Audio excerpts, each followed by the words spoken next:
Hello everyone, warm welcome you all on English zone.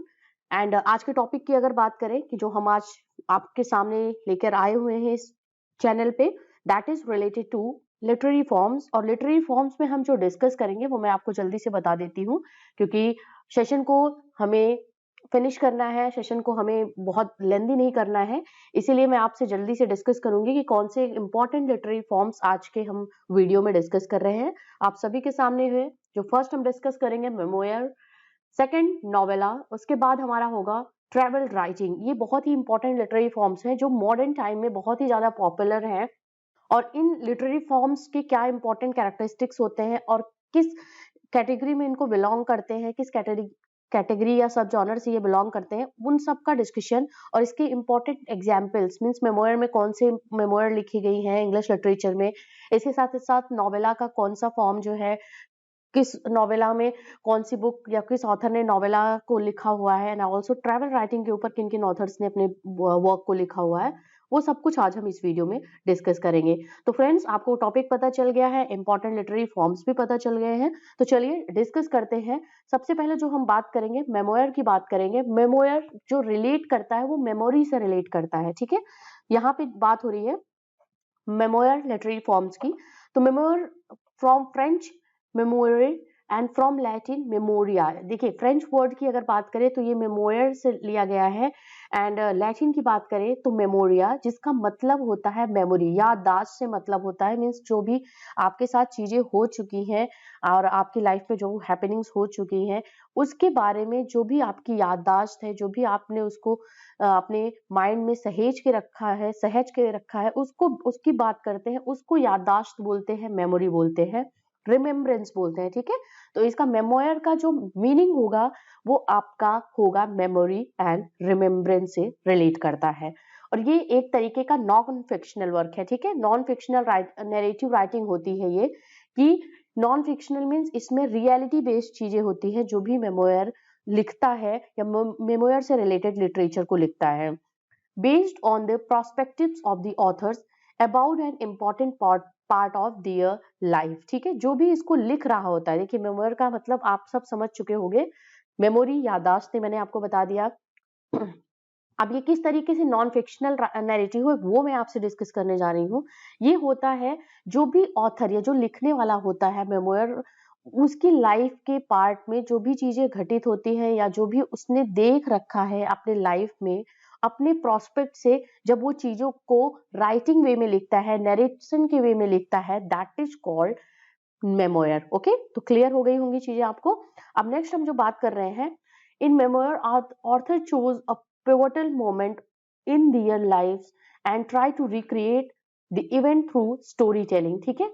जो भी चीजें उसके लाइफ में हो चुकी है, जो भी उसने फेस करा हुआ लाइफ में या किसी इंसिडेंट की वो बात करता है, तो वो क्या करता है अपनी स्टोरी टेलिंग के थ्रू उसको रिक्रिएट करने की कोशिश करता है। This is what we call memoir. यहाँ पे बात हो रही है the authors choose a pivotal moment, जो धरातली या जो जो इंपॉर्टेंट मोमेंट्स होते हैं अपने लाइफ के बारे में, उसको वो स्टोरी टेलिंग के थ्रू रिक्रिएट करने की कोशिश करता है बिफोर दी रीडर्स, क्योंकि ये चीजें उसके साथ हो चुकी है। अब वो अपनी उस इंसिडेंट को या अपनी उस मेमोयर रिमेम्बरेंस को जो भी उसके साथ हो चुका है वो आपसे शेयर करना चाहता है, अपने रीडर से शेयर करना चाहता है। और वो जो एक शेयर करता है that is in a form of narration, story telling के फॉर्म में वो उस इंसिडेंट या उस सीनरी, उस पिक्चर को रिक्रिएट करने की कोशिश करता है। We have the examples here. अगर मेमोयर की बात करें तो बहुत इंपॉर्टेंट मेमोयर है, जब भी आप बहुत ज्यादा फेमिलियर नहीं होंगे इन इंपॉर्टेंट मेमोयर से, but night night is the title of the memoir, जो नोबेल प्राइज विनिंग टाइटल है। एली विसल की tales his own story about one period of his life. देखिए यहाँ पे क्या बताया रहा है, देखिए इसमें कुछ ऑटोबायोग्राफी या आपका जो होता है उससे इसको थोड़ा सा अलग कर दिया जाता है। ऑटोबायोग्राफी होती है अपने बारे में बताते हैं, जो कि स्टार्टिंग से लेकर के एंड तक, अभी प्रेजेंट टाइम तक की जो चीजें होती हैं किसी भी ऑथर, किसी भी ऑटोबायोग्राफिकल राइटर के साथ में, वो चीजों को बताता है। बट यहाँ पे मेमोयर में क्या होता है, किसी एक पीरियड, किसी एक इंसिडेंट या पार्ट ऑफ लाइफ को अपने वो डिस्कस करता है स्टोरी टेलिंग के फॉर्म में।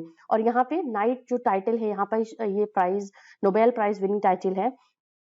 इसमें तो यहाँ पे जो इस वर्क में, इस इम्पोर्टेंट मेमोयर में जो राइटर ने अपनी स्टोरी के one part of period of his life he had discuss, और वो पीरियड क्या था, वो लाइफ उनकी कौन सी थी जिस लाइफ को उन्होंने इस वर्क में डिस्कस किया है, that was how he survived his teenage years as ऑचवेस and Buchenwald. Okay, Buchenwald में किस तरीके से उन्होंने अपनी लाइफ को सरवाइव किया है, अपने टीन एज को सरवाइव किया है, उस इंपॉर्टेंट टीन एज के पीरियड को इस इंपॉर्टेंट मेमोयर में उन्होंने डिस्कस करा हुआ है। तो यहाँ पे आपको चीजें क्लियर हो गई है कि ऑटोबायोग्राफी जो होती है वो एक ऑथर अपने, जब से उसको चीजें याद रहती है स्टार्टिंग से लेकर के अपने टिल लाइफ के बारे में डिस्कस करता है, उस चीजों को शेयर करता है अपने रीडर्स के साथ में, एक नरेशन के फॉर्म में बताता है। बट मेमोयर किसी खास पीरियड या खास जो इंसिडेंट्स होता है, जो एक पर्टिकुलर इंसिडेंट है, उस लाइफ को डिस्कस करता है ऑथर, तो उसको हम मेमोयर बोलते हैं, या जब उसको वो स्टोरी टेलिंग के फॉर्म में रिमेम्बर करता है, मेमोराइज करता है, दैट वी कॉल मेमोयर। तो आपको यहाँ पे चीजें ये क्लियर हो गई है, और एग्जाम्पल मैंने आपको बता दिया। नेक्स्ट एग्जाम्पल की अगर बात करें तो एलिजाबेथ गिलबर्ट का ये इंपॉर्टेंट वर्क है, मेमोयर है, ईट प्रे लव। ये क्या है, are a part of a long literary tradition in turn of the success of the book. ये इंपॉर्टेंट मेमोयर इनका है, जो ईट प्रे लव, ये और नाइट, ये दो इंपॉर्टेंट एग्जाम्पल्स के थ्रू मैंने आपको क्लियर की कि what is memoir all about. Next जो इंपॉर्टेंट डिस्कस करेंगे वो नोवेला के बारे में हम बात करेंगे। व्हाट इज नोवेला, नॉवेल से ही रिलेट करता हुआ ये वर्क है, ये इंपॉर्टेंट लिटरेरी फॉर्म है जो कि यहाँ पे हम डिस्कस करेंगे। आपने नोवेला के बारे में पढ़ा भी होगा, इंपॉर्टेंट वर्क्स भी पढ़े हैं इससे रिलेटेड जो भी लिटरेचर में लिखे गए हैं, बट यहाँ पे हम डिस्कस जो करेंगे, novella is a narrative pros fiction whose length is shorter than that of the most novels but longer than most short stories. Okay, novella क्या है, ये बीच का फॉर्म है, शॉर्ट स्टोरी एंड नॉवेल्स के बीच का जो फॉर्म होता है, जो बीच की लेंथ होती है, that is we called novella. Means ये होता है शॉर्ट नैरेटिव प्रोज फिक्शन में होगा, मीन्स किसी इमेजिनरी स्टोरी या फिक्शनल जो प्लेसेस होंगे उनको नरेट करता हुआ ये इंपॉर्टेंट लिटरेरी फॉर्म है। और इसकी जो लेंथ होती है, ये जो होती है नॉवेल, नॉवेल से शॉर्ट होती है, बट शॉर्ट स्टोरी से लॉन्ग होती है। ठीक है, तो यहाँ पे आपको ये क्लियर चीजें हो गई होंगी। इसके साथ ही साथ this is novella is a English word derive from the Italian novella feminine of novello, जिसका मतलब होता है न्यू, कुछ नया।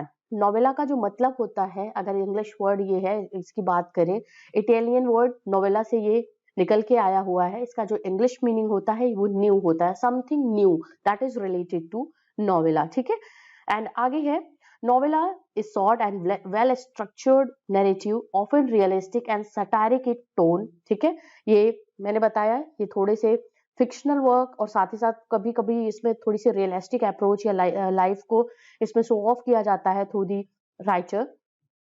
सटारिक होते हैं टोन में, शॉर्ट होते हैं, वेल स्ट्रक्चर्ड इनका नरेशन का फॉर्म होता है, originating in Italy during the middle ages, and the novella was based on the local events that were humorous, political and amorous in nature.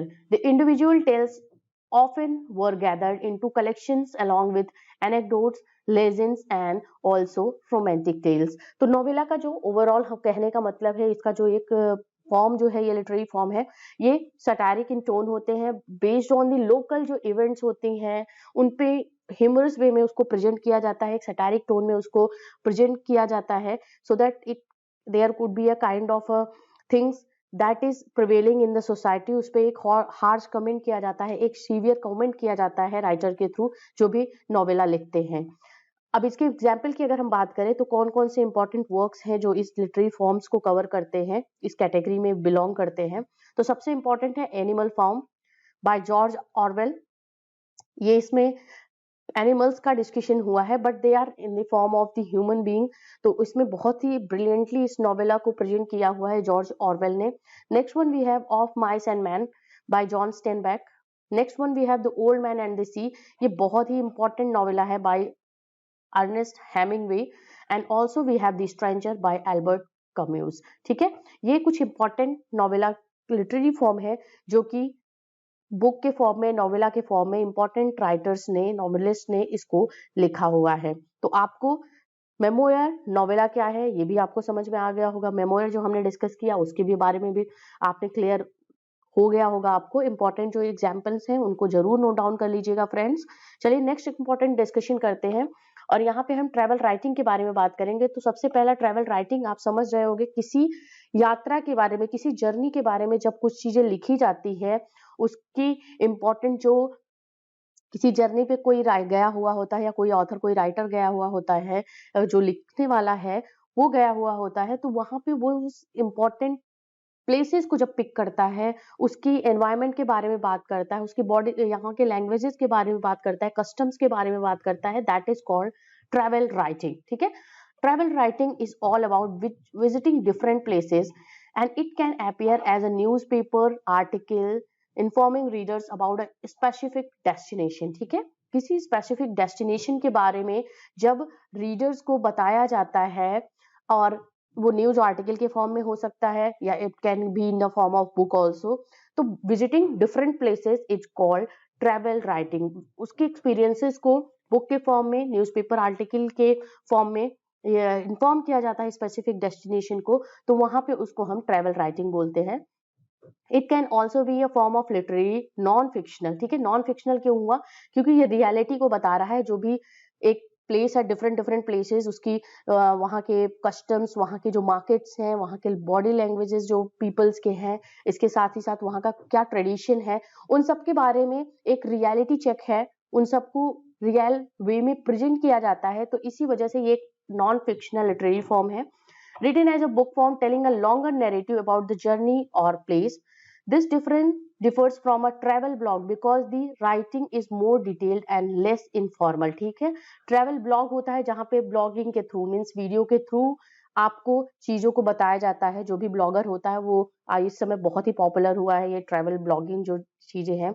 YouTube पे आप बहुत ज्यादा इसको देखते होंगे। इस तरीके से कहीं भी आपको जाना होता है तो आप सबसे पहले उस जगह का एनवायरनमेंट क्या है, उसका वेदर क्या है, ये सब चीजें आप देखते हो। तो वो जब वीडियो के फॉर्म में और शॉर्ट फॉर्म में प्रेजेंट किया जाता है तो that is called travel blogging. But जो ट्रैवल राइटिंग है वो मोर डिटेल्ड होती है, बहुत माइन्यूट डिटेल्स उस प्लेस से रिलेटेड, उस जर्नी से रिलेटेड राइटर आपको बताता है कहाँ पे कौन सी चीजें, आपके फाइनेस्ट स्पॉट्स कौन से हैं, इवन आपके जो ईटिंग स्पॉट्स कौन से हैं, कौन सी चीज वहाँ पे फेमस है, वो आपको बहुत ही क्लियर और डिटेल वे में जब बताया जाता है तो वो उसको हम ट्रैवल राइटिंग बोलते हैं। और ट्रैवल राइटिंग की इंपॉर्टेंट जो चीज है, ये फर्स्ट फॉर्म में लिखी जाती है। देखिए, फर्स्ट पर्सन यहाँ पे यूज करा जाता है, using I, means I travel this place at that place, I ate a lot and this place was very brilliant there. I visited with my family and the environment was good, weather was good. ये जब वहाँ पे travel जो writers होते हैं वो first person में अपनी स्टोरी को नरेट करते हैं या अपनी जो उनकी जो प्लेसेस होते हैं उनको डिपिक्शन करता है, उनको एक्सप्लेन करता है। It is often descriptive, telling about you about the place and non literary non fiction is aiming to entertain as well as inform. ठीक है, दोनों मतलब होता है। जो ट्रैवल राइटिंग होता है उसका जो मतलब है, उसका जो एम होता है, जो एक इम्पॉर्टेंट ट्रैवल राइटर जो सोच के लिखता है उसका ये मतलब होता है कि yes, it can give both things same time, entertainment and as well as information about that place. और आप उस बुक को या उस ट्रैवल राइटिंग को न्यूज़पेपर या इन सब में पढ़ के आपको एक पिक्चराइजेशन होता है कि what was the place is all about. Important अगर इसके एग्जांपल्स की बात करें तो जेम्स बोसवेल का इंपॉर्टेंट ये है, journals of a tour to the Hebrides is an fine example of the travel writing. And V S Naipaul का इंडिया अ वुंडेड सिविलाइजेशन जो कि 1976 में पब्लिश हुआ है, ये इंपॉर्टेंट कुछ ट्रैवल राइटिंग है जहाँ पे वी एस नायपॉल ने इंडिया की कल्चर, इंडिया के सिविलाइजेशन को अपने इस वर्क में, उनकी एक शॉर्ट विजिट पे अपने उन्होंने इसको लिखा हुआ है। एंड जेम्स बोसवेल ने journal of the tour of the Hebrides, ये है, ये प्लेस के बारे में उन्होंने आपको ट्रैवल राइटिंग के थ्रू उसको डिस्क्राइब किया है, वो उसका डिस्क्रिप्शन दिया है।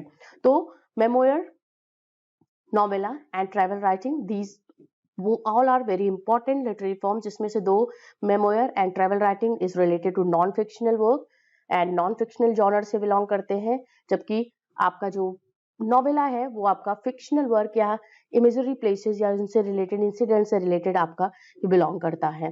तो फ्रेंड्स, यहाँ पे हमने कुछ इंपॉर्टेंट जो फॉर्म्स डिस्कस करे, आई होप आपको वो इन्फॉर्मेटिव लगे होंगे और जरूर आपने नोट डाउन कर लिया होगा इसको अपने नोट्स में, इसके इंपॉर्टेंट एग्जाम्पल्स के साथ में। तो बने रहिए चैनल के साथ में, मिलते हैं नेक्स्ट वीडियो में। Till then keep watching and keep learning. Thanks a lot for watching this.